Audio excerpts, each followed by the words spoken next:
ಕೂಡ ನಾವೇ ಅಧಿಕಾರಕ್ಕೆ ಬರೋರು. ಬಿಜೆಪಿ ತಿಪ್ಪಲಾಗ ಹಾಕಿದ್ರು ಕೂಡ ಬರಲ್ಲ. ಅವನು ವಿಜಯೇಂದ್ರ ಹೇಳ್ತಾನೆ, ಒಂದೇ ವೇದಿಕೆಗೆ ಬಾರಪ್ಪ ಚರ್ಚೆ ಮಾಡೋಣ ಅಂತಂದ್ರೆ ಚುನಾವಣೆ ಮಾಡಿ. ಜನ ನಮಗೆ ವೋಟ್ ಕೊಟ್ಟಿರೋದು 5 ವರ್ಷದವರೆಗೆ. ಜನ ನಮಗೆ ವೋಟ್ ಕೊಟ್ಟಿರೋದು ಎಷ್ಟು ವರ್ಷ?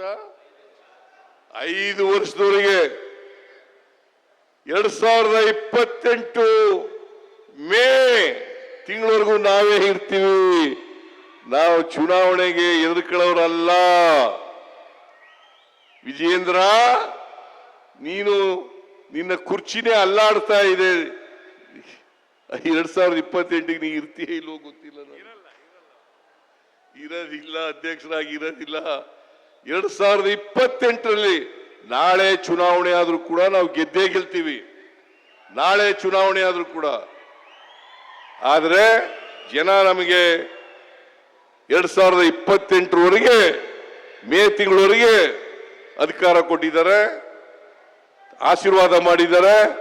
ಆ ಆಶೀರ್ವಾದವನ್ನು ಅದರ ಪ್ರಕಾರ ನಾವು 2028 ಮೇವರೆಗೆ ಅಧಿಕಾರದಲ್ಲಿ ಇರ್ತೇವೆ. 2028ರಲ್ಲಿ ವಿಧಾನಸಭಾ ಚುನಾವಣೆ ಬರ್ತದೆ. ಆ ಚುನಾವಣೆಯಲ್ಲಿ ಮತ್ತೆ ನಾವು ಅಧಿಕಾರದಲ್ಲಿ ಜೆಡಿಎಸ್ ಅನ್ನ ಬಿಜೆಪಿಯನ್ನ ಸೋಲಿಸಿ ಮತ್ತೆ ಅಧಿಕಾರಕ್ಕೆ ಬಂದೇ ಬರ್ತೀವಿ ಅಂತಕ್ಕಂಥ ವಿಶ್ವಾಸವನ್ನು ವ್ಯಕ್ತಪಡಿಸ್ತೇನೆ. ವೆಂಕಟೇಶ, ನೀನು ಮಿಲ್ಕ್ ಯೂನಿಯನ್ ಪ್ರೆಸಿಡೆಂಟ್ ಹಾಕಿದೀಯಾ? Tumakuru milk union president.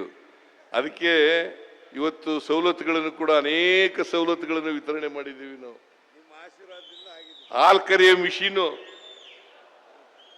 ಅದನ್ನು ಕೂಡ ಕೊಡಿಸ್ತಕ್ಕಂಥ ಕೆಲಸವನ್ನು ಮಾಡಿದ್ದಾರೆ. ಸೊ ಏನೇ ಆಗಲಿ, ನನಗೆ ಬಹಳ ಸಂತೋಷ ಏನಪ್ಪಾ ಅಂತಂದ್ರೆ, ಒಂದು ಅತ್ಯಂತ ಹಿಂದುಳಿದ ತಾಲೂಕು ಆರ್ಥಿಕವಾಗಿ ಸಾಮಾಜಿಕವಾಗಿ ಮೇಲೆ ಬರ್ತದೆ ಅಂತಂದ್ರೆ ಇದಕ್ಕಿಂತ ಸಂತೋಷದ ದಿನ ಇನ್ನೊಂದು ಇಲ್ಲ ಅಂತಕ್ಕಂಥ ಮಾತುಗಳನ್ನು ಹೇಳಲಿಕ್ಕೆ ಬಯಸ್ತಾ ಇದ್ದೀನಿ. ನೀವು ಬಹಳ ಹೊತ್ತು ಕೂತಿದ್ದೀರಿ. ನಿಮ್ಮ ಸಹನೆಯನ್ನ ಹೆಚ್ಚು ಪರೀಕ್ಷೆ ಮಾಡಲಿಕ್ಕೆ ಹೋಗಲ್ಲ.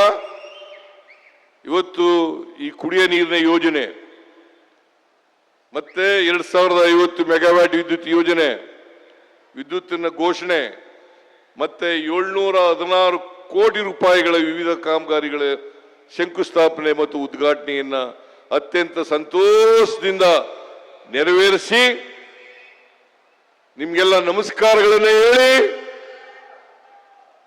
ಮತ್ತೊಮ್ಮೆ ವೆಂಕಟೇಶ್ ಅವರನ್ನ ವಿಧಾನಸಭೆಗೆ ಕಳಿಸಿಕೊಡಿ ಅಂತ ಹೇಳಿ ನಿಮ್ಮಲ್ಲಿ ಮನವಿಯನ್ನು ಮಾಡಿ,